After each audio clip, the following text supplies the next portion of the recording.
સરદાર વલ્લભભાઈ પટેલજીની 150મી જન્મ જયંતિની ઉજવણીના અનુસંધાનમાં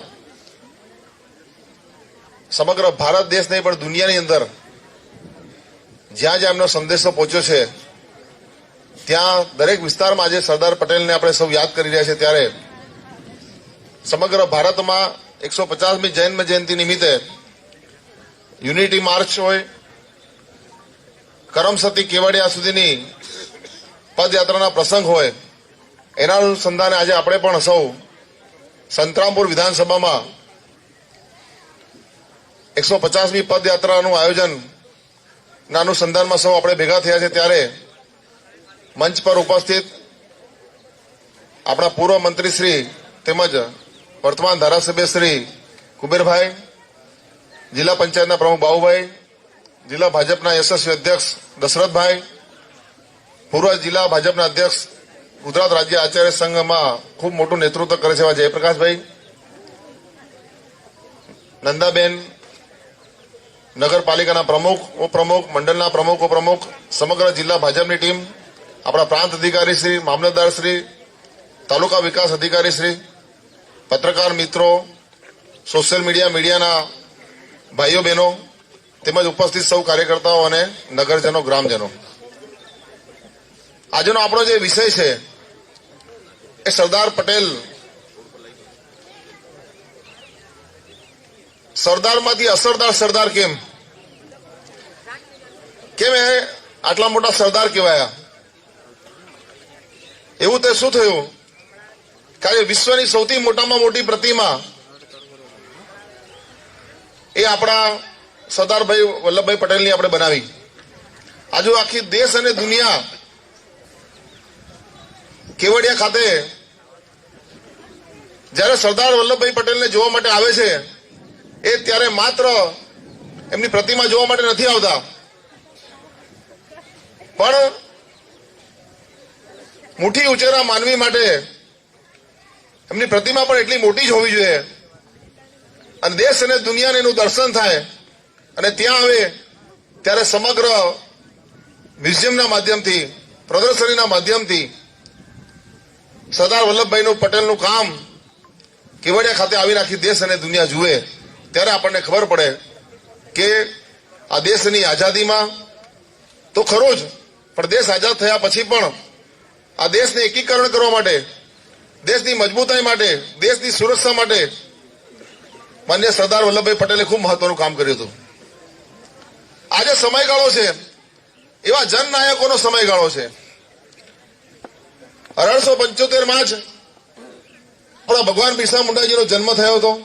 આ જ વર્ષની અંદર સરદાર વલ્લભભાઈ પટેલનો જન્મ થયો અને આ જ વર્ષમાં આપણે વંદે માતરમ ગીતની રચના થઈ અને દેશ અને દુનિયાને સૌથી સુંદર વંદે માતરમ ગીત આપણને મળ્યું. એટલે આ જે સમય છે એ આપણા માટે ખૂબ મહત્વનો છે. ઘણા લોકો એવું કહેતા હોય કે હમણાં તો ઘણી બધી યાત્રાઓ ચાલે છે.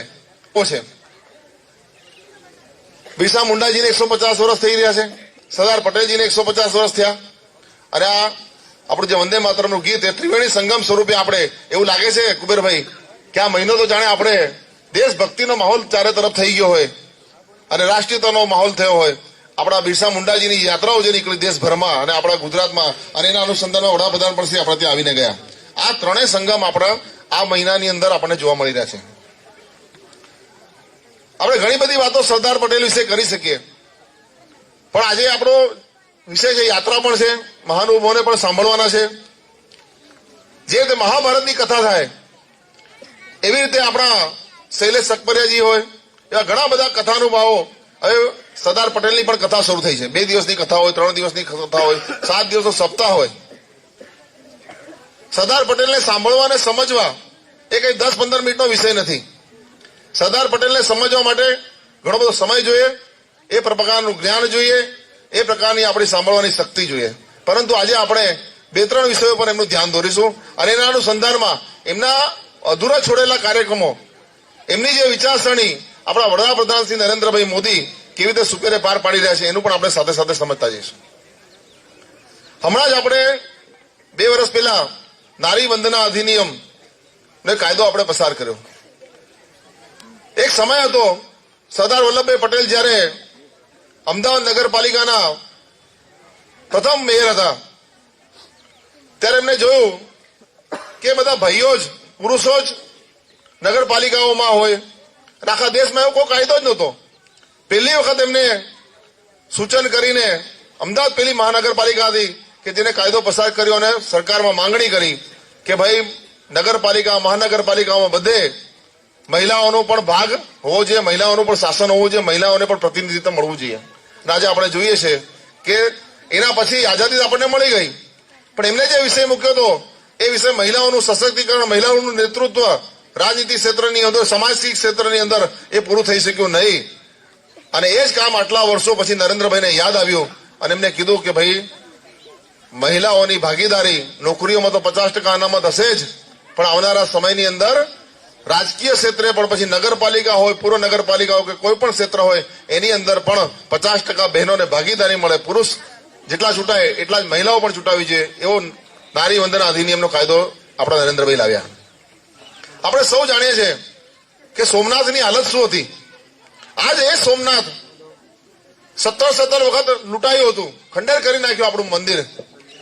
સરદાર વલ્લભભાઈ પટેલે ગાંધીજીને વાત કરી, એક ટ્રસ્ટની રચના થઈ અને એ જ ટ્રસ્ટના અનુસંધાનમાં આજે આપણે જોઈએ છે કે સોમનાથનું ભવ્ય દિવ્ય મંદિર આપણે જે જોઈ શકીએ છીએ એ સરદાર વલ્લભભાઈ પટેલનું સપનું, એમની જે આશા અને અપેક્ષા હતી એ પ્રમાણે સરદાર વલ્લભભાઈ પટેલનું એ આપણે માધ્યમથી સોમનાથ મંદિર આપણે બનાવી શક્યા. પણ મને કહેતા આજે દુઃખ પણ છે કે જ્યારે એ મંદિર પૂર્ણ રીતે તૈયાર થયું ત્યારે આપણા રાષ્ટ્રપતિજીને આમંત્રણ આપવામાં આવ્યું. ત્યારે આજ પંડિત જવાહરલાલ નહેરુજી એમને સૂચના આપી, સૂચન કર્યું, લાગણી કરી કે તમે આમાં ના જાઓ તો સારું.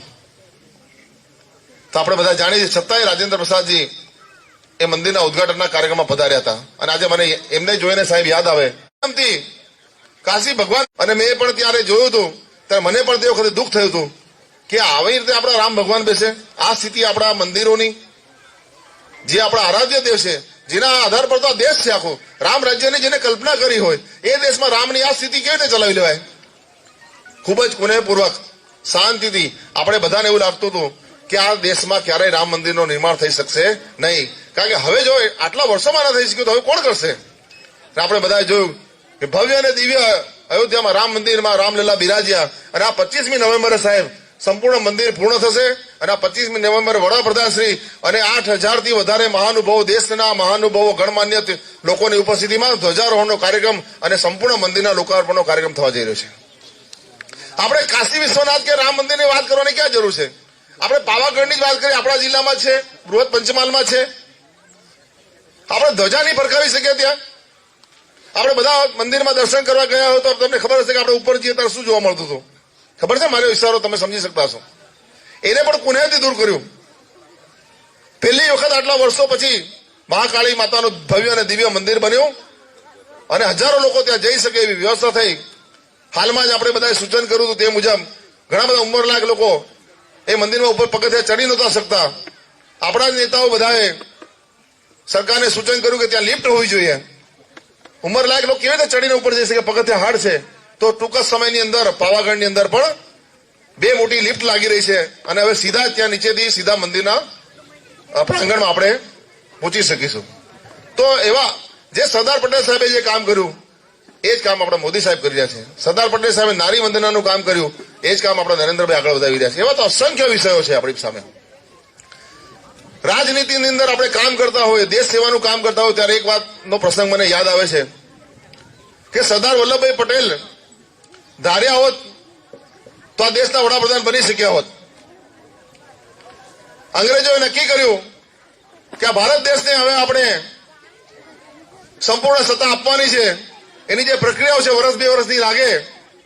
એ દરમિયાન આપણા દેશમાં તો કોંગ્રેસ હતી, કોંગ્રેસની રચના થઈ, કોંગ્રેસની ચૂંટણીઓ થઈ, કોંગ્રેસની 15 પ્રાદેશિક સમિતિઓ હતી અને એવું હતું કે જો કોંગ્રેસના પ્રાદેશિક સમિતિઓ નક્કી કરે અને કોંગ્રેસના જે રાષ્ટ્રીય અધ્યક્ષ બને એ 100% આવનારા સમયના દેશના વડાપ્રધાન બનવાના દાવેદાર થવાના હતા અને એ જ વડાપ્રધાન બનવાના હતા. સરદાર વલ્લભભાઈ પટેલનું કાર્યકર્તાઓ સાથે એટલું જોરદાર કનેક્શન, નાનામાં નાના માણસને ખભે હાથ મૂકીને વાત કરવાની. જવાહરલાલ નહેરુને મળવું હોય તો સમય લેવો પડે, લોકો એમની પાસે ખચકાય, પણ સરદાર વલ્લભભાઈ પટેલને આરામથી કાર્યકર્તાઓ, પ્રજાઓ લોકો એને મળી શકતા હતા. એના કારણે સંગઠન પર એમની પકડ, સતત એમનો પ્રવાસ, લોકોના ઘર ઘર સુધી, જન જન સંપર્ક સુધીનો પ્રવાસ હતો. કોંગ્રેસની ચૂંટણીઓ થઈ, તમને બધાને જાણીને આજે આનંદ સાથે દુઃખ પણ થશે કે 15 પ્રદેશની 15 રાજ્યની કોંગ્રેસ સમિતિઓમાંથી 12 રાજ્યના પ્રદેશ અધ્યક્ષ અને પ્રદેશ કોંગ્રેસ સમિતિએ સર્વાનુમતે ઠરાવ કરીને એવું મોકલ્યું કે આગામી કોંગ્રેસના પ્રદેશ અધ્યક્ષ સરદાર વલ્લભભાઈ પટેલ બનવા જોઈએ. આ વાત ગાંધીજીના ધ્યાનમાં આવી, જવાહરલાલ નહેરુજીના ધ્યાનમાં આવી. નક્કી જ હતું હવે 15 માંથી 12 કોંગ્રેસ સમિતિ એવું જો કહેતી હોય કે આગામી કોંગ્રેસના અધ્યક્ષ સરદાર વલ્લભભાઈ પટેલ બનવા જોઈએ, અને એના આધારે જો સરદાર વલ્લભભાઈ પટેલ કોંગ્રેસના અધ્યક્ષ બને તો સ્વાભાવિક છે પ્રથમ વડાપ્રધાન ભારતને કોણ મળવાના હતા? સરદાર વલ્લભભાઈ પટેલ મળવાના હતા. પણ ગાંધીજીએ બોલાવીને ખાલી એક નાનકડી ચિઠ્ઠી પકડાવી અને એટલું કીધું કે સરદાર ભાઈ, તમારે પ્રદેશ અધ્યક્ષમાંથી ખસી જવાનું છે, તમારે નામાંકન કરવાનું નથી. સરદાર વલ્લભભાઈ પટેલે એક પણ મિનિટ, એક પણ ક્ષણ ગુમાવ્યા વગર હા કીધું અને સમિતિ પાસે જઈ અને પોતાનું નામાંકન પાછું લીધું. વિચાર કરો, મને આજે છે ને દશરથ યાદ આવે. આવતીકાલે રામ રાજ્યાભિષેક થવાનો હતો, અયોધ્યાના રાજા બનવાના હતા. સવારે પિતા દશરથે ખાલી એટલું જ કીધું કે તમારે રાજા નથી બનવાનું, વચનના આધીન મારે પૂર્ણ કરવાનું છે અને તમારે વનમાં જવાનું છે. એક પણ ક્ષણનો વિલંબ કર્યા વગર રામ વનવાસ જવા માટે નીકળી ગયા હતા. એ જ લક્ષણ એમના આપણને સંસ્કાર સરદાર વલ્લભભાઈ પટેલમાં જોવા મળે. અને આપણે જાણીએ કે આ દેશ એક સારામાં સારા વડાપ્રધાન ને મળતા રહી ગયા. ઘણી બધી વાતો છે, પણ એક છેલ્લો પ્રસંગ હું તમારી સમક્ષ કહી અને મારી વાત પૂરી કરીશ. આપણા કુબેરભાઈ પણ ઘણા બધા વિષયો આના અનુસંધાનમાં આપણી સમક્ષ મૂકવાના છે. ત્યારે આજે આપણે એક છે, આ ભારત દેશ એક છે, ભારત દેશ શ્રેષ્ઠ છે, ભારત દેશ એક છે, ભારત દેશ મહારાષ્ટ્ર છે, ભારત દેશ સર્વ રીતે સક્ષમ છે. એની પાછળ જો કોઈથી મોટું યોગદાન હોય તો એ આપણા સરદાર વલ્લભભાઈ પટેલનું છે. જયારે આપણે આઝાદી આપવાની વાત નક્કી થઈ ત્યારે આ દેશ અસંખ્ય રજવાડાઓની અંદર, નાના રજવાડા, મોટા રજવાડામાં વેચાયેલો હતો. હવે આ બધા દેશને, બધા રજવાડાઓને એક કેવી રીતે થાય? અહીંયા તો કોઈ ઘરમાં જો પરિવારમાં 5 જણા હોય, એનું મન એક સાથે ના મળતું હોય, એક કમિટીમાં કામ કરનારા લોકોના 5 જણના મન સાથે ના હોય, એક પાર્ટીમાં કામ કરનારા 10 લોકોના વિચાર સાથે ના સરખા હોય, તો એવા સમયની અંદર આ 562 રજવાડાઓ ભેગા કરીને એક ભારતને શ્રેષ્ઠ ભારત બનાવવાનું કેટલું મોટું અશક્ય હોય. મને યાદ છે કે જયારે ગાંધીજીએ આ બધું પૂરું થયું ત્યારે કીધું હતું કે ये काम सरदार ही कर सकता है और सरदार ने ही किया. 562 રજવાડો એક કરવા કોઈ નાની વાત નથી. જે રીતે માની એ રીતે બનાવવામાં આવ્યા. કોઈને સમજાવવાથી, કોઈને કાયદાથી, કોઈને ડરથી. અને 562 રજવાડાઓમાંથી 3 રજવાડા એવા રહી ગયા હતા: કાશ્મીર, જુનાગઢ અને હૈદરાબાદ. હૈદરાબાદને કુનેહથી, જુનાગઢને પ્રજાનો મત જાણીને, એ બંને સરદાર વલ્લભભાઈ પટેલે આ ભારત દેશની અંદર મેળવ્યા. તમે વિચાર કરો, જો હૈદરાબાદ, આખો ભારત દેશનો નકશો હમણાં મનમાં યાદ કરતા હોય તમે, તો તમે હૈદરાબાદ જો ક્યાં છે, એની આજુબાજુ ચારો તરફ ભારત હોય, અને હૈદરાબાદ જો પાકિસ્તાનમાં જોડાય તો આપણે ત્યાંથી ઉપરના કોઈ પણ રાજ્યમાં જવું હોય તો પાકિસ્તાનના વિઝા લઈને જવું પડતું. અને આપણા દેશની અંદર એક પાકિસ્તાનનો નાનકડો દેશ પાછો બીજો હોય. પણ હૈદરાબાદના નિઝામને પણ સરદાર પટેલ સાહેબે મિલિટરી શાસક બળથી એને કંટ્રોલ કર્યા અને હૈદરાબાદને આપણામાં મેળવ્યું. અને જે સૌથી મોટી સમસ્યા જે હતી કાશ્મીરની, રાજા હરિસિંહ આપણા ત્યાંના રાજા હતા. સરદાર વલ્લભભાઈ પટેલે જવાહરલાલ નહેરુને કીધું હતું કે કાશ્મીરની સમસ્યા આપણે આ રીતે હલ કરી શકીએ, પણ આપણા જવાહરલાલ નહેરુ માન્યા નહીં તે વખતે. અને આજે કાશ્મીરનો સૌથી પ્રશ્ન આપણા બધા માટે છોડી ગયા. અને એને પણ સરદાર વલ્લભભાઈ પટેલે, જ્યારે કાશ્મીરમાં પાકિસ્તાનીઓએ નાપાક હરકત કરીને પઠાણો દ્વારા, ડાયરેક્ટ મિલિટરી નહીં પણ પઠાણો દ્વારા અંદર ઘૂસણખોરી કરીને કાશ્મીર પર જયારે હુમલો કર્યો, ત્યારે રાજા હરિસિંહને એવું લાગ્યું કે હવે આપણે પાકિસ્તાનમાં જતા રહીશું તો કાશ્મીરનો કબજો થઈ જશે.